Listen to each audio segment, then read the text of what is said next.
Bueno, hola a todos y todas. Hoy vamos a tener a Mercedes Marco del Pont con nosotros para que nos cuente un poco sobre el proceso de transformación en Argentina. Así que los dejo con nuestra conversación, que es por demás enriquecedora e iluminadora para el futuro. Bueno, Mercedes, muchas gracias por participar de este curso y contarnos un poco tu perspectiva. Bueno, si te parece, arrancamos un poco. Sabés que esta es la clase de Argentina. Vamos a hablar del proceso político de Argentina en este siglo, en cómo lo ves en la actualidad y cómo lo ves para adelante. Pero si te parece, arrancamos un poco hablando de esto, ¿no? De cuáles fueron las luces y las sombras del gobierno nacional y popular que hubo durante 12 años. En qué medida el contexto posibilitó o no en relación a eso. ¿Cómo ves la situación actual de Argentina? Bueno, un placer. Y permitime empezar haciendo quizás un abordaje un poco más internacional, en sintonía con lo que vos planteás. Creo que para entender lo que pasó en la Argentina durante los 12 años del kirchnerismo, pero también para entender en gran medida lo que está pasando con la Argentina, con el gobierno de la Alianza Cambiemos y los desafíos que tenemos hacia adelante, es muy interesante tener en cuenta el contexto del capitalismo, ¿no? La fase del capitalismo, esta fase del capitalismo en una etapa neoliberal donde desde la academia, desde la teoría se plantea como este proceso de financiarización que caracteriza a la economía mundial, que es un proceso que ya lleva casi 4 décadas, que es un proceso que tiene que ver con esta creciente hegemonía del negocio financiero por sobre la producción, que tiene que ver, algunos teóricos hasta plantean que lo que ocurrió es que deja ser el trabajo el factor que tracciona el crecimiento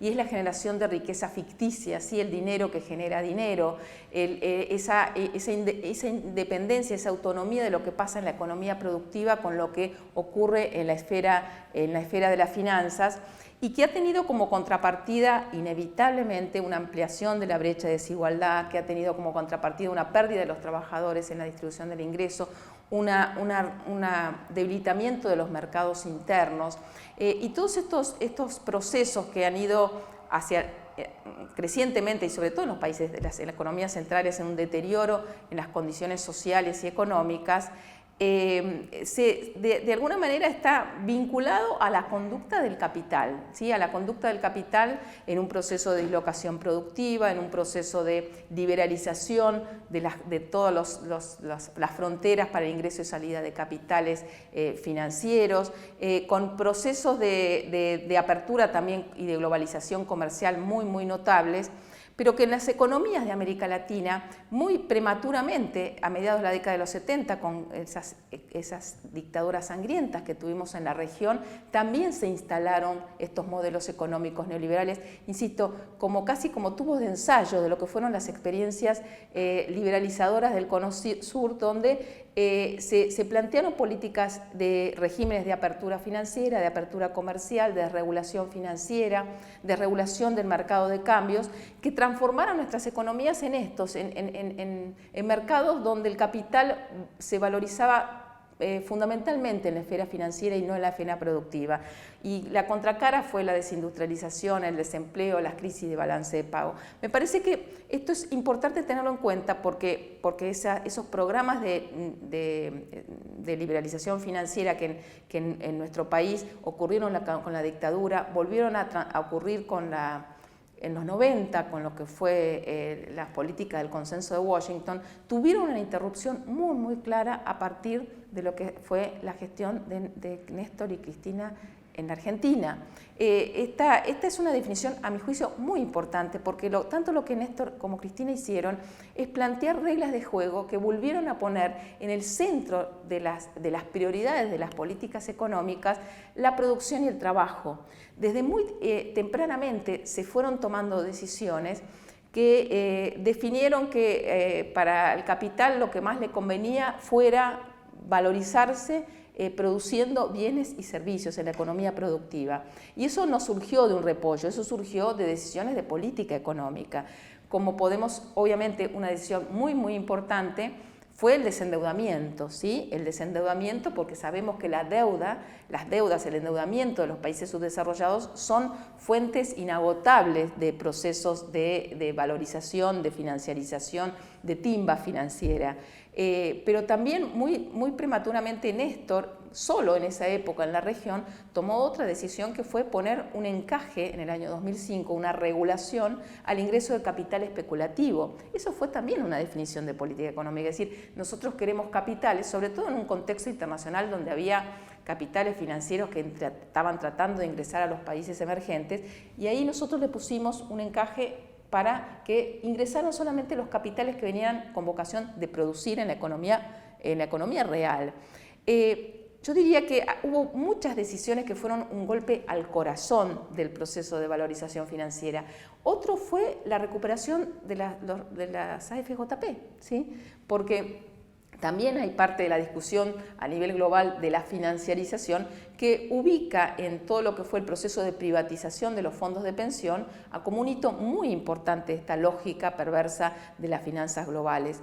Y nosotros al recuperar, a ver, ¿qué fueron las AFJP sino un gran negocio financiero a costa de los intereses de los jubilados, del Estado argentino y de la desprotección de nuestros jubilados? Entonces, yo creo que también lo que fue la política del Banco Central, recuperar un Banco Central que pudiera regular el crédito, que pudiera regular a los bancos, que pudiera fijar tasas de interés consistentes con la actividad productiva. Quiero decir, se fueron tomando muchas decisiones que definieron una conducta o reglas de juego para el capital vinculadas fundamentalmente a la producción y dentro del ámbito de la producción muy apoyados en el mercado interno. Creo que este es otro de los datos distintivos, no solamente de la Argentina, sino de todos los procesos progresistas de América Latina, donde hay una recuperación y una recomposición del mercado interno de forma deliberada, a partir de políticas redistributivas deliberadas. Esto va un poco a contramano de lo que es la teoría de crecer a partir de las exportaciones o de bajos salarios. Acá hubo una definición estratégica que es decir, vamos a crecer a partir del mercado interno y el mercado interno tiene que ser salario, tiene que ser empleo. Y la otra pata también tiene que ver con la cuestión de la industrialización, ¿sí? Entonces, esa fue si uno tuviera que mirar críticamente qué cosas quizás no logramos profundizar durante los 12 años, quizás esa es una de las falencias más grandes que uno encuentra en términos de poder haber cambiado realmente la matriz productiva en la Argentina, ¿sí? No solamente en términos de sectores, de productividad, de innovación tecnológica. Y eso, a mi juicio, se vincula, y quizás con la perspectiva que nos dio el tiempo y los análisis más empíricos que surgieron después en los últimos años, lo que se advierte es que también en nuestro país, durante nuestro gobierno, quizás el proceso de acumulación, o sea, la inversión, no fue la suficientemente importante como para sostener el proceso de crecimiento. Cuando uno mira en perspectiva qué pasó durante 12 años, se advierte que las grandes empresas en Argentina, nacionales y extranjeras, ganaron mucha plata, ¿sí? Pero que una parte muy pequeña de esa rentabilidad volvió sobre todo al sector industrial. Entonces uno se pregunta, bueno, ¿y qué pasó con ese excedente que no volvió a la industria? De hecho, hay un trabajo de Flaxo que muestra que solamente el 23% de la rentabilidad de las grandes empresas volvió a invertirse en la actividad industrial. Y cuando uno lo compara con otro indicador, que es el de la fuga de capitales, advierte que también durante nuestro gobierno gran parte de ese excedente se dolarizó y salió del mundo de la producción y de la inversión. Entonces, ahí aparece otra cuestión que me parece que nosotros tenemos que necesariamente abordarla, porque además es un dato distintivo de la Argentina respecto al Brasil, claramente muy distinto al Brasil y otros países de la región, que es el tema del bimonetarismo de la Argentina. Y es el tema de que gran parte de los ahorros de los argentinos, de las personas físicas, pero también de las empresas medianas, de las empresas grandes, tiende a dolarizarse, utilizar el dólar como una forma de de activo financiero, y ese excedente que no vuelve al mundo de la producción. Entonces, mirado en perspectiva, uno dice, claro, nosotros nos ocupamos durante mucho tiempo de no generar estímulos para que hubiera timba en nuestro país, ¿sí? Cuidamos la tasa de interés, los rendimientos de los activos financieros, no hicimos un boom de títulos del sector público, todo lo que estamos viviendo hoy en Argentina, y sin embargo tuvimos financiarización. ¿Y cómo fue esa financiarización? Fue a través de la fuga. Porque si el mundo está financiarizado, si somos coherentes con esta idea de que estamos viviendo en un proceso de globalización financiera donde el capital busca siempre los resquicios para valorizarse en la esfera financiera, también tenemos que tener en cuenta que la apertura de la cuenta capital, la apertura financiera, todos estos ingredientes de lo que son los manuales más ortodoxos, más neoliberales, tienen que ser consistentemente vueltos a regular para evitar este proceso de fuga. Me parece que, mirado en perspectiva, yo reivindico enormemente quizás algo que está previo a lo que nosotros generalmente reivindicamos, que se generó empleo, se generó crecimiento industrial, se generó más igualdad, se recrearon nuevos derechos, hubo un Estado que vuelve a recuperar capacidad soberana. Esto es enorme, ¿no? Desde la perspectiva de lo que hoy ocurre a escala global y lo que está viviendo hoy la Argentina. Durante nuestros 12 años recuperamos capacidad soberana para tomar las principales decisiones desde el sector público, ¿sí? Desde el Banco Central, desde el Ministerio de Economía, y eso fue habilitado por el desendeudamiento, fue habilitado por tener un Banco Central que funcionara de manera coordinada con el resto de las políticas públicas. Entonces, entre las luces y las sombras que vos hacías referencia, yo creo que nosotros tenemos que reivindicar enormemente haber ido a contrapelo de lo que era esa corriente neoliberal funcional a los intereses de la acumulación financiera, y por eso tuvimos tan buenos resultados en términos de equidad, de crecimiento, de recuperación de soberanía. Pero también quizás no pudimos en esa etapa expansiva de la economía mundial, de las buenas condiciones internacionales, producir la transformación estructural de nuestra matriz productiva, ¿no? Que significa más industrialización, más innovación, más reducción de las brechas que tenemos con los países centrales. Y en esa discusión, ¿qué es lo que decanta? Y decanta, primero, que gran parte del excedente que nosotros generamos se dolarizó y se fue, pero también que desde el sector público, y eso creo que es algo que de cara a los desafíos que tenemos hacia adelante, hay que tener muy en claro que el desarrollo económico hay que planificarlo. Hay que plantear las prioridades, hay que identificar los sectores, hay que definir los tiempos, hay que generar esa articulación entre todo lo que se está produciendo a nivel de avance científico-tecnológico en nuestro país con las necesidades productivas. Hay que identificar cuál es esa burguesía empresaria capaz de asumir el riesgo, de meterse a hundir capital en un proceso de transformación. Hay que ver cuál es la inversión directa, la inversión externa que más conviene a esos fines, ¿no? Creo que hay que desmitificar esta idea que la inversión externa es siempre buena per se, ¿sí? La inversión externa es buena si viene a transformar nuestra estructura productiva, si viene a generar nuevas innovaciones. Quiero decir, si no viene con una conducta extractivista, sino, ¿no?, de rentista.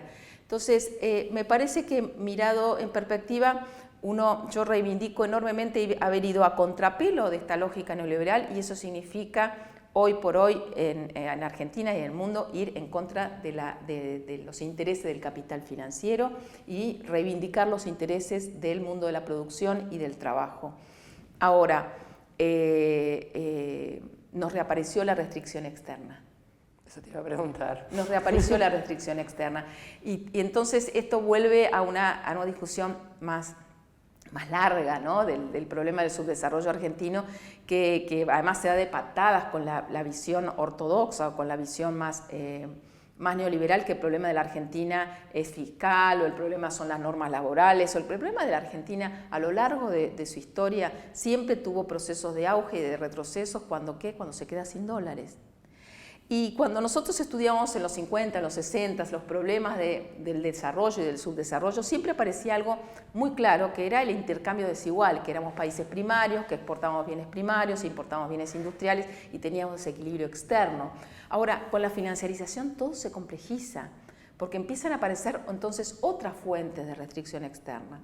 Claramente con lo que fue la política de la dictadura y esa gran primera oleada de endeudamiento, el endeudamiento pasa a ser un actor fundamental del problema de la restricción externa.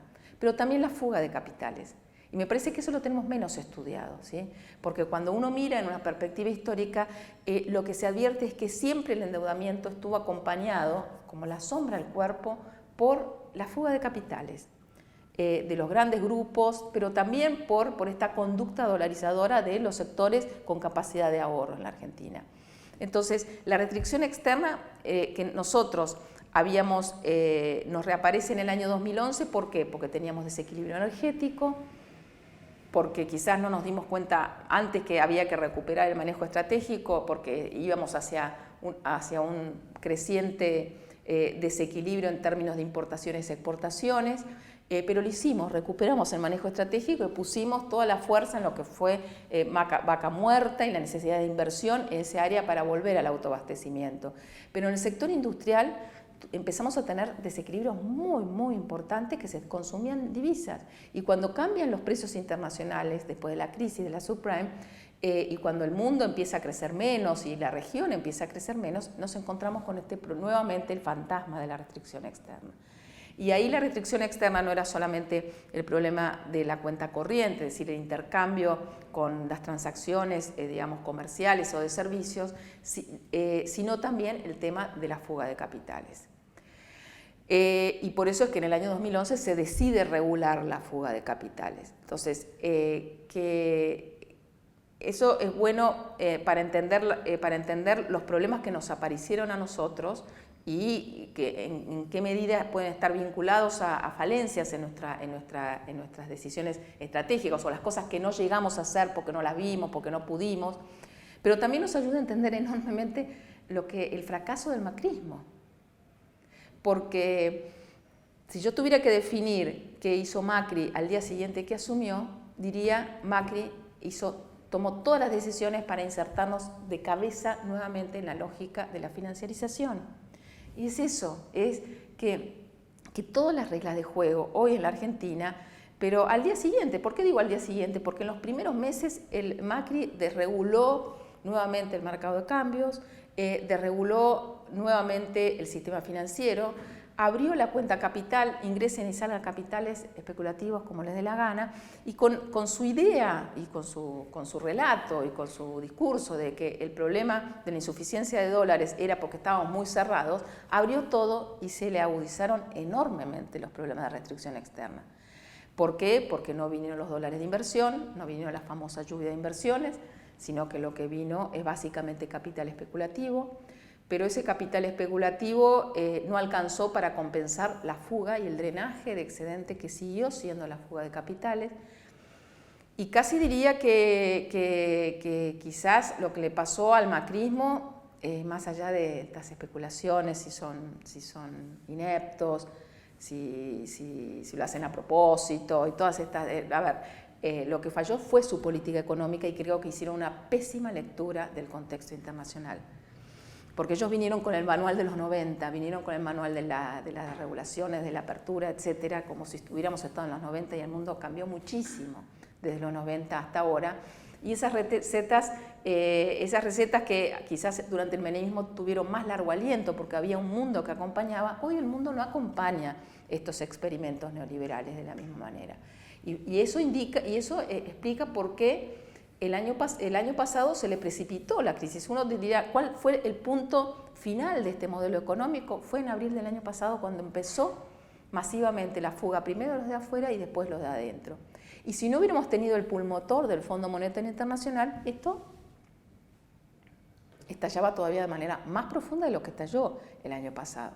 Entonces, hoy estamos metidos en este contexto tan complicado, donde el mundo está atravesando un proceso de repliegue, de globalización comercial, pero la globalización financiera sigue vivita y coleando, ¿sí? Y entonces nosotros estamos en una economía que no genera dólares, que debe cada vez más dólares, que el único oxígeno que tiene es el del Fondo Monetario, pero que no alcanza. Y estamos frente nuevamente a una restricción externa ampliada, porque tenemos fuga, porque hemos vuelto a tener una deuda enorme, pero además porque tenemos déficit comercial. Y no es que déficit estructural comercial, porque es cierto que hoy estamos teniendo superávit comercial, pero la Argentina está teniendo superávit comercial no porque esté mejorando las exportaciones, no porque estemos insertándonos en el mundo virtuosamente, sino básicamente porque estamos en una tremenda recesión y no estamos importando. Pero ni bien esta economía empiece a reactivarse, vuelve a aparecer esta cuestión estructural de un país que todavía tiene una industria que tiene un desequilibrio brutal de divisas respecto al resto del mundo, ¿no?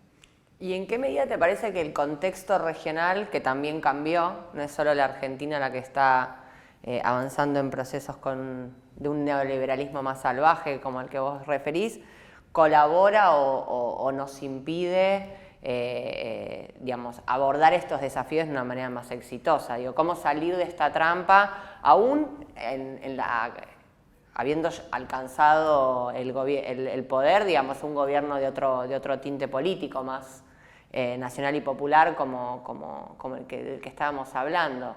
Digamos, ¿juega algún papel la región en esta trampa de la que no pudimos salir nosotros durante el gobierno de Néstor y Cristina? Digo, ¿no? Como vos hablas de la restricción externa, ¿a qué me refiero? Y decís, bueno, llegó un momento que la fuga se nos volvió a ser un problema para nosotros. ¿En qué medida la región juega un papel en eso, ¿no? Les pasó a todos los países, es una característica propia de la Argentina. Es una característica propia de la Argentina. Yo creo que en la discusión sobre la región y sobre todo lo que es el proyecto del Mercosur y sobre todo durante esa etapa magnífica en donde hubo una alianza política estratégica muy fuerte entre los principales líderes de la región, que se plasmó más quizás en resultados de índole político, geopolítico, pero cuando uno mira el costado económico, en realidad el Mercosur no logró transformarse realmente en un motor de industrialización y de integración virtuosa de nuestras economías. Creo que también ahí hay que pensar en qué medida distintas instituciones que nosotros quisimos impulsar como para darle más fortaleza, sin ir más lejos, lo que era el Banco del Sur, ¿sí? Pero también, no solamente el Banco del Sur, que hubo dificultades para poder acordarlo y materializarlo fundamentalmente por Brasil, por cierta resistencia del Brasil, pero también en los que son swaps de monedas u otro tipo de mecanismos que nos hubiera dado más autonomía financiera, sobre todo en relación a los grandes organismos multilaterales, no logramos avanzar lo suficiente. Y entonces la pregunta es, ¿en qué medida tiene que ver con esta conducta de financiarización que atraviesa a gran parte de la región y que atraviesa también al Brasil? Yo siempre recuerdo una charla que tuve con Marco Aurelio García unas semanas antes de que él nos abandonara y fue una pérdida enorme, pero él estaba investigando precisamente eso.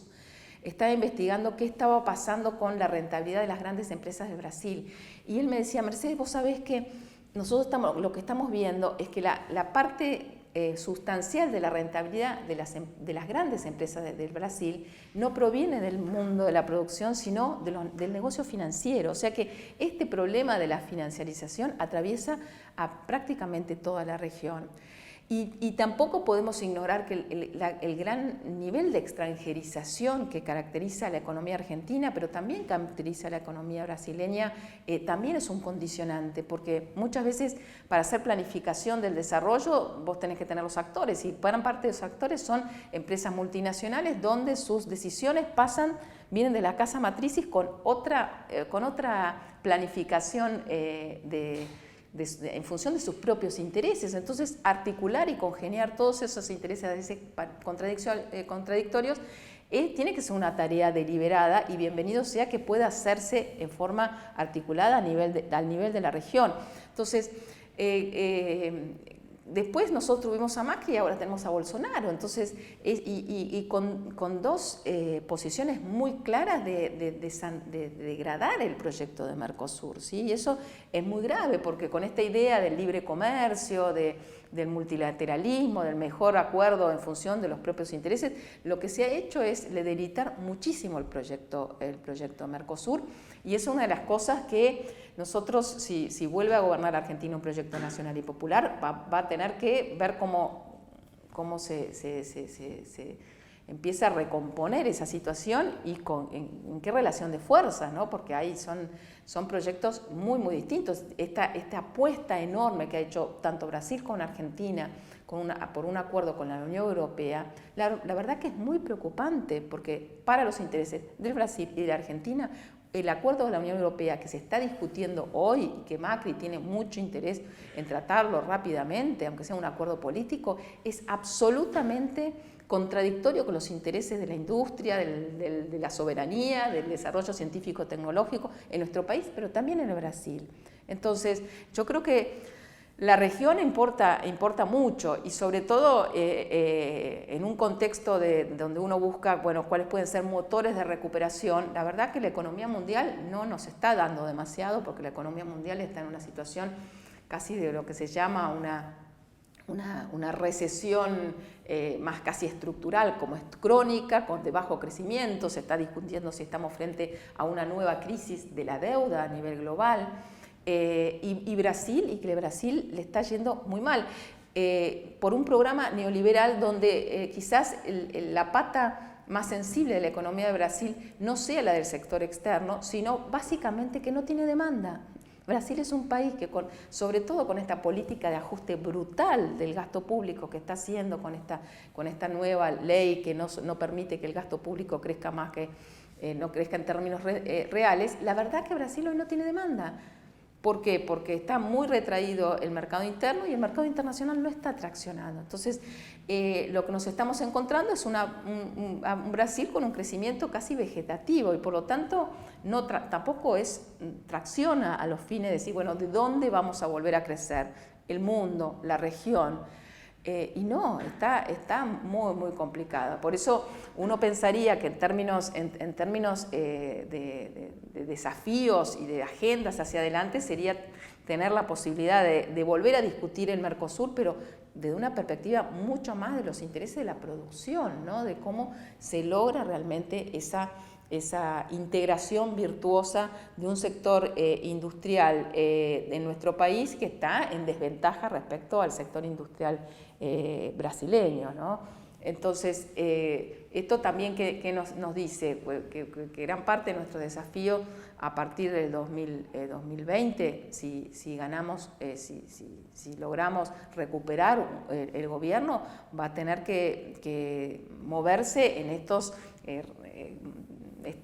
mundo muy complejo, y vamos a tener que entonces que hacer pie muy fuertemente en el mercado interno, pero siempre teniendo en cuenta que la restricción que vamos a tener del sector externo va a ser muy fuerte. Y esto, hago otra digresión, quiero decir, la situación del mundo de Brasil y mismo de la Argentina es muy distinta a la de la posconvertibilidad, ¿sí? Nos equivocamos si creemos que podemos extrapolar lo que fue esa etapa expansiva del 2003 hasta la crisis financiera internacional.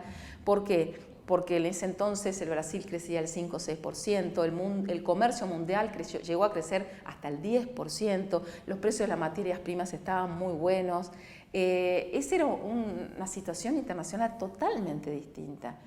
Y fronteras adentro, está bien, teníamos una situación quizás de indicadores sociales y económicos peores, ¿no? La recesión, la desocupación, la pobreza, pero también teníamos una situación de superávit externo, de bajo desequilibrio fiscal. Teníamos una situación donde durante 3 años no pagamos la deuda, ¿sí? Entonces, había más grado de libertad también internamente para plantear esa política de rápida recuperación que fue la que impulsó Néstor, obviamente a partir de definiciones deliberadas, recuperar salarios.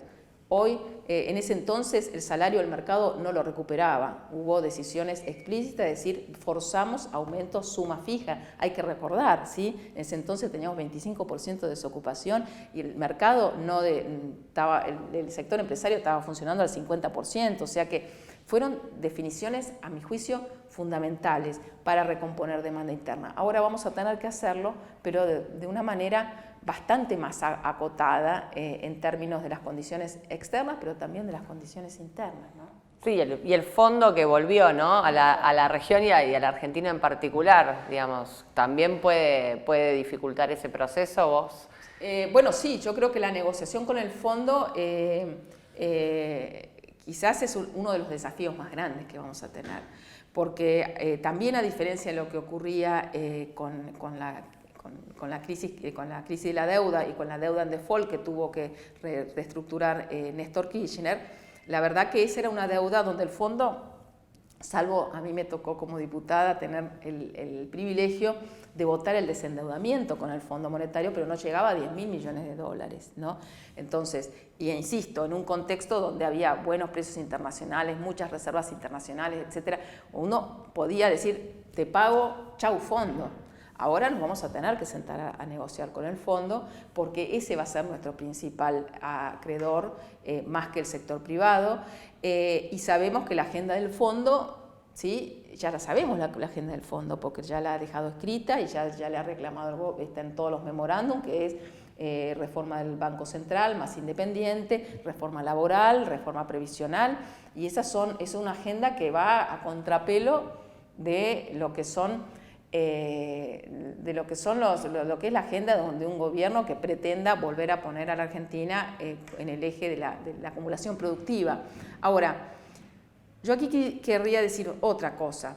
La agenda del fondo es la reforma previsional y la reforma laboral.